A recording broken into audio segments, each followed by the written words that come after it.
শুরু হলো প্রধানমন্ত্রী পোষণ শক্তি নির্মাণ প্রকল্প। অর্থাৎ যে প্রকল্পের নাম ছিল এতদিন মিড ডে মিল স্কিম, সেই প্রকল্পের নাম হচ্ছে এখন থেকে প্রধানমন্ত্রী পোষণ শক্তি নির্মাণ প্রকল্প বা পিএম পোষণ। এই প্রকল্পের উদ্দেশ্য কি?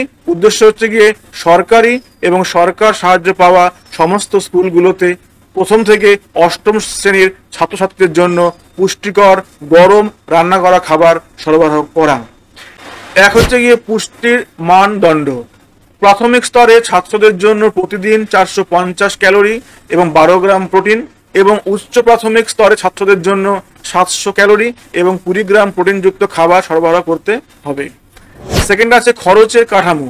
রান্নার খরচের জন্য প্রাথমিক স্তরে ছাত্র প্রতি দিনে হবে 4 টাকা 97 পয়সা এবং উচ্চ প্রাথমিক স্তরে হবে ছাত্র প্রতি 7 টাকা 45 পয়সা। পরিপূরক পুষ্টিযুক্ত চাল। 2022 সালে কেন্দ্রীয় সরকার সিদ্ধান্ত নিয়েছে যে 2024 সালের মধ্যে সমস্ত রাজ্য এবং কেন্দ্রশাসিত অঞ্চলে পরিপূরক পুষ্টিযুক্ত চাল সরবরাহ করা হবে, যা হচ্ছে অপুষ্টি মোকাবিলায় অনেক সাহায্য করবে। নেক্সট হচ্ছে বাজেট বরাদ্দ।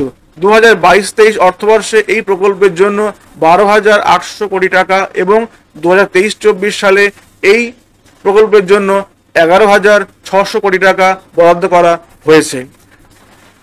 নেক্সট হচ্ছে গিয়ে প্রাতরাশের প্রস্তাব। 2021 সালে মিড ডে মিলের পাশাপাশি সমস্ত স্কুলগুলোতে প্রাতরাশের একটি প্রস্তাব দেওয়া হয়েছিল। যদিও এই প্রস্তাবটি এখনো পর্যন্ত বাস্তবায়িত হয়নি, তবে পুনরায় এটি বিবেচনা করা হচ্ছে। এবারে প্রশ্ন হচ্ছে এই প্রকল্প কোন কোন জায়গাতে আছে।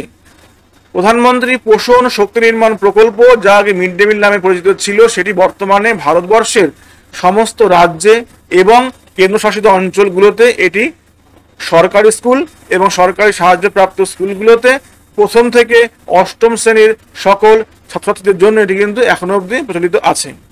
পিএম পোষণ প্রকল্পটি ভারতের সমস্ত রাজ্যে আছে এবং সমস্ত কেন্দ্রশাসিত অঞ্চলে আছে, এটি আমরা আগেই জানিয়েছি। এর মাধ্যমে প্রায় 11,80,00,000 শিশু উপকৃত হচ্ছে এবং 11,20,000-এরও বেশি স্কুল এই প্রকল্পের আওতায় আছে।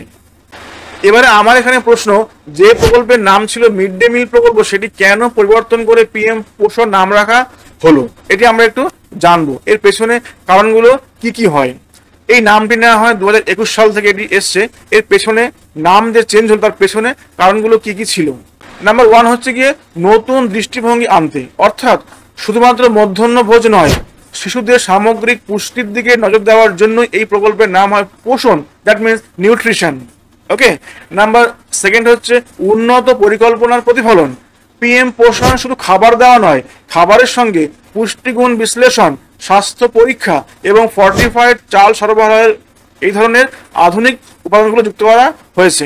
নাম্বার 3 হচ্ছে গিয়ে নতুন কার্যক্রম সংযুক্ত করা। নতুন নামের আওতায় স্কুলে ব্রেকফাস্ট দেওয়ারও পরিকল্পনা করা হয়েছে, যেটি আগের স্কিমে ছিল না। এর সঙ্গে এসছে কি নাম্বার 4-এ স্মার্ট কিছু ব্যবস্থা, যেমন হচ্ছে মোবাইল অ্যাপ এসছে, মনিটরিং সিস্টেম এসছে এবং তার সঙ্গে সঙ্গে ছাত্রছাত্রীদের বাবা মা এবং সমাজকে আরো বেশি করে যুক্ত করার একটি ব্যবস্থা নেওয়া হয়েছে এই পিএম পোষণ নামের মাধ্যমে।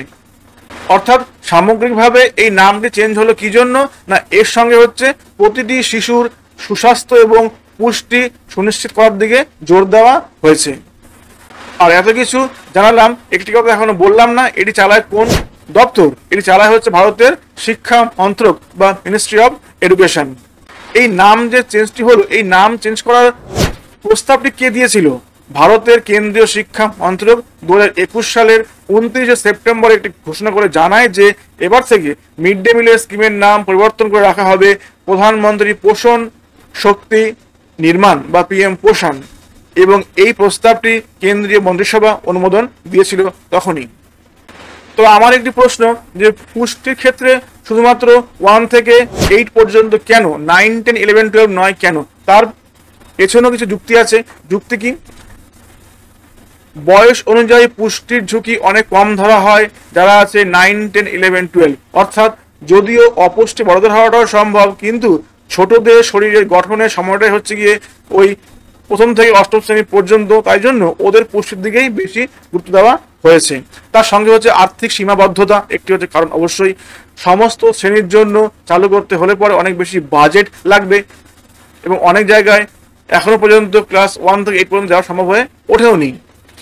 আর ইতিমধ্যে আলোচনাতে আছে যে ক্লাস 9 থেকে 12 অবধি একটি ভিন্ন প্রকল্প আনার একটি চেষ্টা করাও হচ্ছে, সেটি নিয়ে এখনো বিবেচনা চলছে।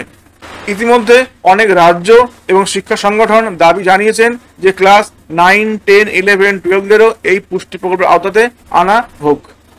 এর ইতিহাসও আছে, সংক্ষিপ্ত ইতিহাসে 1995 সালে প্রথম মিড ডে মিল চালু হয় শুধুমাত্র ক্লাস 1 থেকে 5-এর জন্য। এই প্রকল্পের মূল উদ্দেশ্য ছিল হচ্ছে গরিব শিশুদের স্কুলে আনা, পুষ্টি দেওয়া এবং স্কুল ছুট কমানো। পরবর্তী সময় 2007 সালে এটি ক্লাস 6 থেকে 8 পর্যন্ত বাড়ানো হয় এবং তখন থেকে মিড ডে মিল প্রকল্প চলে আসছে 2007 সাল থেকে। তো আমরা জানলাম যে এই মিড ডে মিল প্রকল্প বা পিএম পোষণের মাধ্যমে 9, 10, 11, 12-এ কোনো রকম খাবার দেওয়া হয় না, কিন্তু এর ব্যতিক্রম আছে। পশ্চিমবঙ্গের দুর্গাপুরে অবস্থিত জেমুয়া ভাদুবালা বিদ্যাপীঠ নামক একটি সরকারি স্কুল আছে, যারা কিনা 9 থেকে 12 শ্রেণীর ছাত্রছাত্রীদের মিড ডে মিল সরবরাহ করা হয় প্রতি বছরই। এই স্কুলটি নিজেদের বাগানে চাষ করে এবং সেখান থেকে সবজি নিয়ে প্রায় 600 ছাত্রছাত্রীকে প্রতিদিন মিড ডে মিল খাইয়ে আসছে নিজেদের খরচে। এর সঙ্গে সঙ্গে অন্যান্য রাজ্য এখনো পর্যন্ত 9 থেকে 12 অবধি কোনো মিড ডে মিল দেওয়া হয় না। তবে এই ব্যাপারটি নিয়ে এখনো আলোচনা চলছে। আশা করা যায় অদূর ভবিষ্যতে হয়তো 9, 10, 11, 12-এর জন্য আবার মিড ডে মিল প্রকল্প চালু করা হবে।